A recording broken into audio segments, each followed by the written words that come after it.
back as we continue our exploration into the steps of wound healing. And in this part, we're going to talk about the third of 4 stages known as proliferation. So in proliferation, kind of as the name says, we're going to start proliferating cells. So how does this happen? Well, the macrophages have taken over from the monocyte-derived macrophages have taken over, and they're going to make a variety of substances that cause the wound to be rebuilt. And when we look over here at the picture on the left, you can see that we've got vascular endothelial growth factors and epidermal growth factors and interleukins and other factors, and we have receptors on epithelium and endothelium and fibroblasts for all of these things. So all these cells are going to be responding to growth factors. And in order to proliferate and have new cells fill in this wound, we have to have a blood supply for those new cells. And so this new network of blood vessels that needs to be created is called angiogenesis. And this is so that those cells and that new tissue can receive the oxygen and other nutrients they need to survive. Otherwise, how could you just dump cells in there without a nutrient supply? They would just die off, and then they'd have to be removed. So what is going to happen over the entire stage of proliferation? We're going to end up with what's called granulation, which is this pink, bumpy, moist tissue that fills the wound. And this granulation tissue is going to have all these new cells, the fibroblasts and the new blood vessels and new endothelial cells and epithelial cells and some inflammatory cells in there as well. And we'll also learn about how the fibroblasts are going to become myofibroblasts, where they're smooth muscle and they're going to grip the edges of the wound. And so then they're going to start making the wound smaller by contracting. And we're going to see lots of epithelialization, new epithelial growth close to the edge of the old wound. So on this part, the white part is where the myoepithelial cells are contracting in. And then this really pale pink, that's new epithelial tissue forming on the inside border of that. And then this pinker stuff in the base, that is the granulation tissue. And so this is not an overnight process. Depending on the size of the wound, this could take a month or more to do as we're creating new tissues. So let's look at various aspects of this third step of proliferation. So the first thing to look at in detail is angiogenesis. How do we make those new blood vessels? And so we've got a little multi-step diagram here on the left side. And I want you to realize that angiogenesis is not just for wounds, but it's for any tissue that needs them. For instance, if you're going to the gym and bulking up your skeletal muscles, those skeletal muscles that are enlarged inside are going to need new blood vessels. Tumors, this is what makes tumor growth escape all our normal growth patterns, is that tumors release these growth factors that create new blood vessels. And so then now they have their own independent blood supply. When you put on weight and gain adipose tissue, you need to have new blood vessels to support that. And if you have partially blocked blood vessels, for instance, think your coronary artery with your atherosclerosis going on there, if it's a slow, gradual decrease in the lumen of the blood vessel, that gives time for angiogenesis to occur in the adjacent cardiac muscle. Okay, so the first thing to know about angiogenesis is you have to have a pre-existing blood vessel. If there's no pre-existing blood vessel, then none of this is going to happen.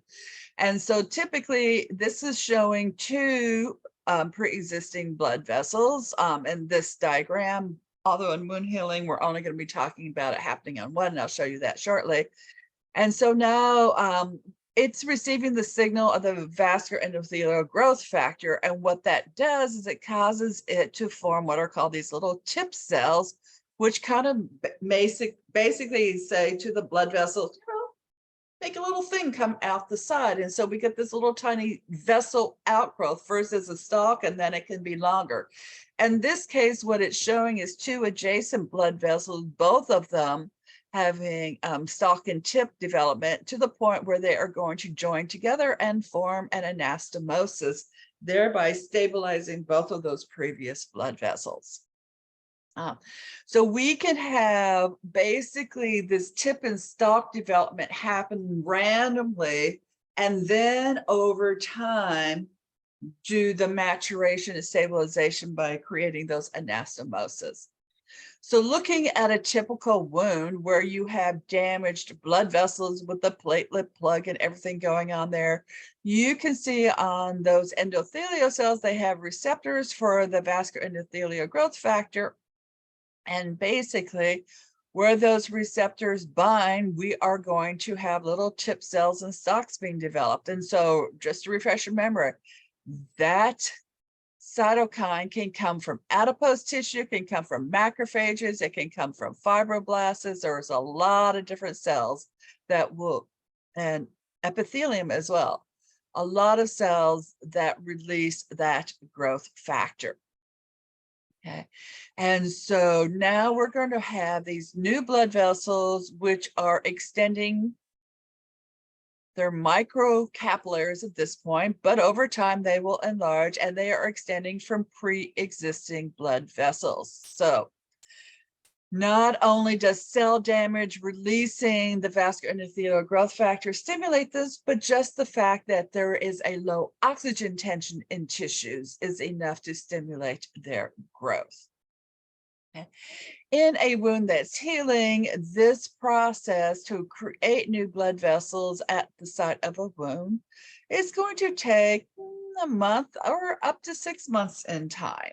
Okay, so this does not happen overnight. Let's look at what's happening to the macrophages during this time period. As the granulation tissue is forming, those macrophages are releasing the vascular endothelial growth factor for angiogenesis, and they're also releasing a platelet-derived growth factor, and that also signals endothelial cells to form angiogenesis. So it's giving all the proper signals so that we can get adequate angiogenesis going on. In addition to that, some macrophages, and remember when I'm using the word macrophage in this section on wound healing, I'm talking about macrophages whose origin were monocytes. Okay, so the neutrophils are long gone. Okay, so some of these macrophages will deposit extracellular matrix. Because remember, connective tissues, fibers, and extracellular matrix. Okay, so the fibroblasts are going to be releasing the fibers, and the macrophages can make extracellular matrix. Now, if a macrophage goes haywire because it says, well, a little bit of extracellular matrix is good, so a lot must be even better. If there's too much, then you're going to end up with fibrosis because you're going to have too many fibers locally. So there is regulation of this process as well, which we're not going to be talking about.